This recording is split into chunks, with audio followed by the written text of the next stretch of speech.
सोनिया गांधी जी के आशीर्वाद से और खड़गे साहब के दिशा निर्देश से हिमाचल प्रदेश में कांग्रेस की सरकार बनी। मैं श्रीमती प्रियंका गांधी जी का व्यक्तिगत तौर से धन्यवाद करना चाहूँगा, क्योंकि राहुल गांधी जी भारत जोड़ो यात्रा में थे। जब हमने उनसे अनुरोध किया तो वो यात्रा बीच में छोड़कर नहीं आ सकते थे। हमने श्रीमती प्रियंका गांधी जी से अनुरोध किया।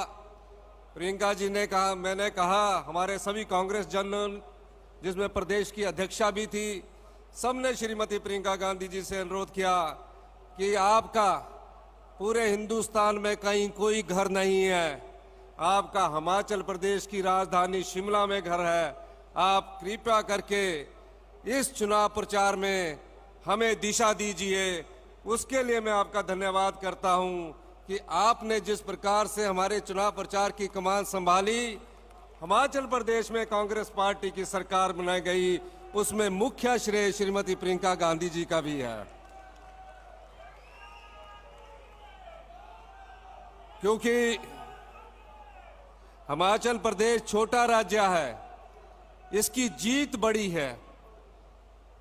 हिमाचल प्रदेश में हिंदू आबादी 97% है, 97% है। राष्ट्रीय भारतीय जनता पार्टी के अध्यक्ष जगत प्रकाश नड्डा जी भी हिमाचल प्रदेश से आते हैं।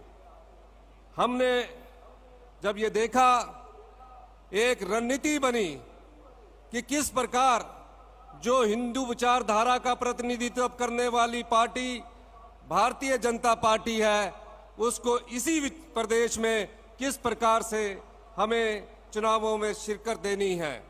प्रियंका गांधी जी ने दिशा निर्देश तय किए और आज उस 97% हिंदू विचारधारा को कांग्रेस की इंसानियत की विचारधारा ने हराकर हिमाचल प्रदेश में कांग्रेस पार्टी का झंडा लहराया है। आज सुबह एक पत्रकार महोदय मुझसे इंटरव्यू ले रहे थे, कह रहे थे कि राहुल गांधी जी की भारत जोड़ो यात्रा से 2024 में जो लोकसभा का चुनाव होगा तो क्या कांग्रेस को कितना फायदा होगा और क्या राहुल गांधी जी देश के प्रधानमंत्री बनेंगे। मैंने उन पत्रकार महोदय का सवाल सुना। मैंने कहा, राहुल गांधी जी की भावना को सोचो, देखो, परखो। वो प्रधानमंत्री बनने के लिए ये भारत जोड़ो यात्रा नहीं कर रहे हैं। उनके परिवार ने तो इस देश को प्रधानमंत्री दिए हैं।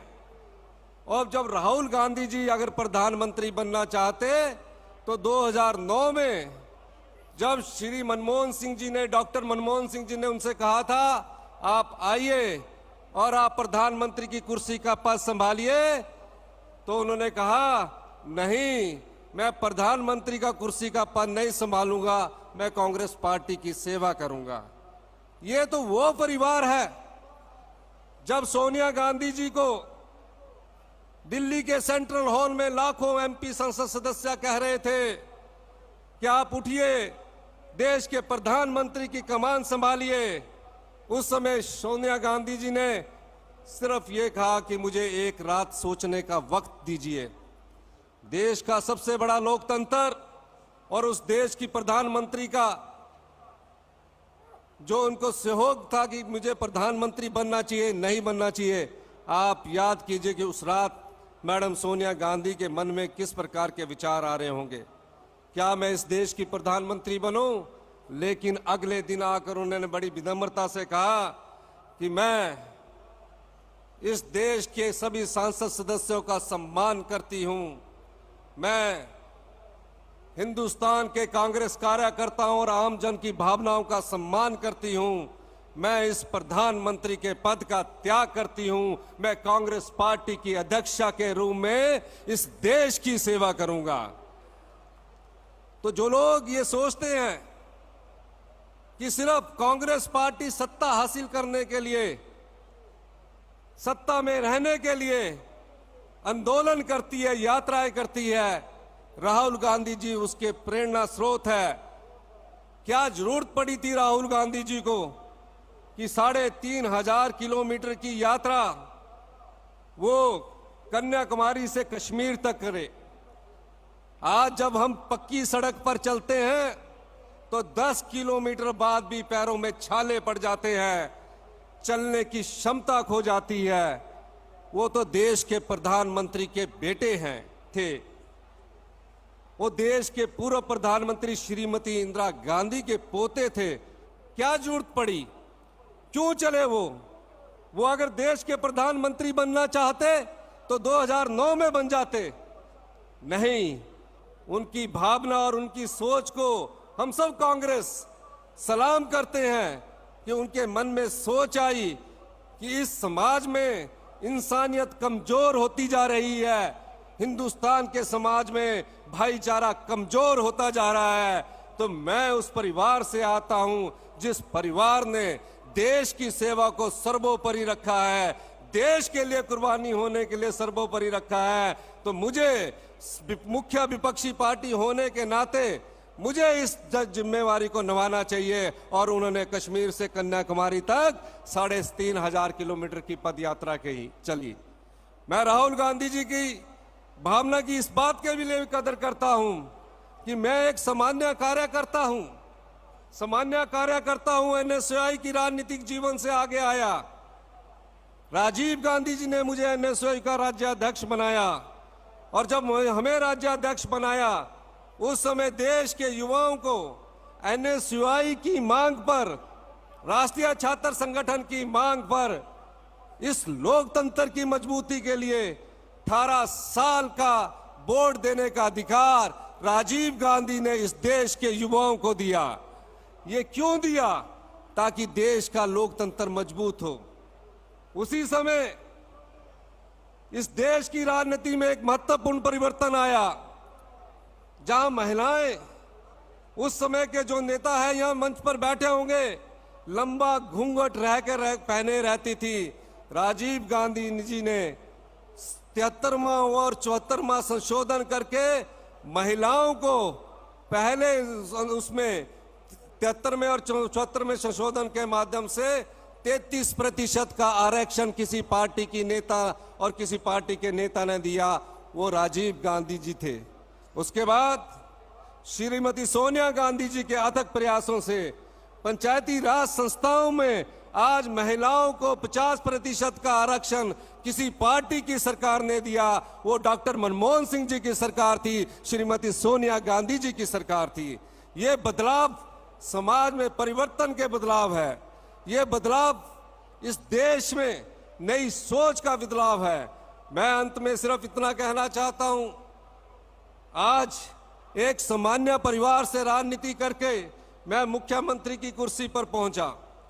हमने वादा किया था, प्रियंका गांधी जी एक छोटे से डेपुटेशन के पास हमारे सरकारी कर्मचारियों के पास गई और कहा, अगर कांग्रेस की सरकार हिमाचल प्रदेश में बनती है तो जिन सरकारी कर्मचारी व अधिकारियों ने हिमाचल प्रदेश में विकास की गाथा लिखी है, उन सरकारी कर्मचारी एवं पेंशनों को एवं अधिकारियों को हम ओल्ड पेंशन स्कीम देंगे। हमारी पहली कैबिनेट हुई। हमें पता था देश में भारतीय जनता पार्टी की सरकार है, 8,000 करोड़ रुपया हमारा उनके पास फंसा है। हमने बजट का प्रावधान करवाकर जिन सरकारी कर्मचारी और अधिकारियों ने इस देश में और इस प्रदेश की विकास गाथा लिखी, उनको हमने ओल्ड पेंशन स्कीम का तोहफा दिया ताकि वो 60 वर्ष के बाद अपनी सामाजिक सुरक्षा को मजबूत कर सके। ये हमारी सरकार की कमिटमेंट थी। अंत में मैं एक बात कहना चाहता हूं, हमारी बहुत महान विचारधारा है। हम विचारधारा से जुड़े हुए लोग हैं। जब देश में सुई तक नहीं बनती थी, देश ने 6 प्रधानमंत्री दिए।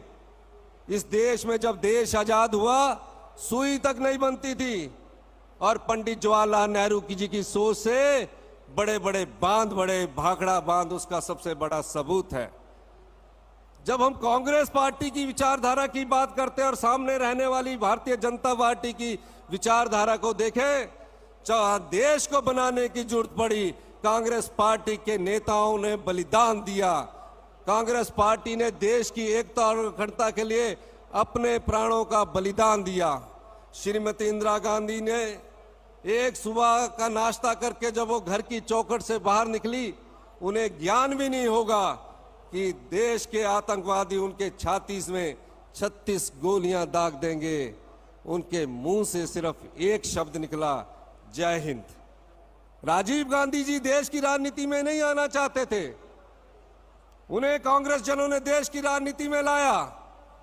और जब 5 साल बाद देश के आतंकवादियों ने उन्हें बम से उड़ा दिया, किसी को यह ज्ञान नहीं था उनका धड़ कहां गिरा, उनका सिर कहां गया। ये वो राजनीतिक परिवार है जिन्होंने देश की एकता और अखंडता के लिए बलिदान दिया। भारतीय जनता पार्टी का एक भी नेता बता दीजिए जिन्होंने देश की आजादी के बाद इस देश की एकता और अखंडता के लिए बलिदान दिया। यही छत्तीसगढ़ शहर है जहां हमारे पीसीसी प्रेसिडेंट ने, सीएलपी लीडर ने, उन्हें नक्सलवादियों ने बम से उड़ा दिया। वो सिर्फ देश की एकता और अखंडता के लिए अपने प्राणों का बलिदान करते गए। ये वो कांग्रेस पार्टी है जिसका इतिहास बलिदानों से भरा पड़ा है। ये वो कांग्रेस पार्टी है जिसका इतिहास त्याग से भरा पड़ा है। हमें इस बलिदान और त्याग के इतिहास को साथ लेकर आगे बढ़ना है और भारतीय जनता पार्टी की जो जन विरोधी नीतियां हैं, जो देश को बांटने वाली नीतियां हैं, उसका जवाब 2024 में हम तभी दे सकते हैं जब हम अपनी विचारधारा को सशक्त करके आगे बढ़ेंगे। इन्हीं शब्दों के साथ मैं एक बार फिर से आपका बहुत बहुत धन्यवाद करना चाहता हूं और अंत में खड़गे जी को एक बात कहना चाहता हूं कि आपके अध्यक्ष बनने के बाद हिमाचल प्रदेश में कांग्रेस ने जीत हासिल की है। ये नई दिशा और नई राहें तय करेगी। बहुत बहुत धन्यवाद। जय हिंद, जय भारत। भूषण ज्वेलर्स, अनमोल रिश्तों के लिए।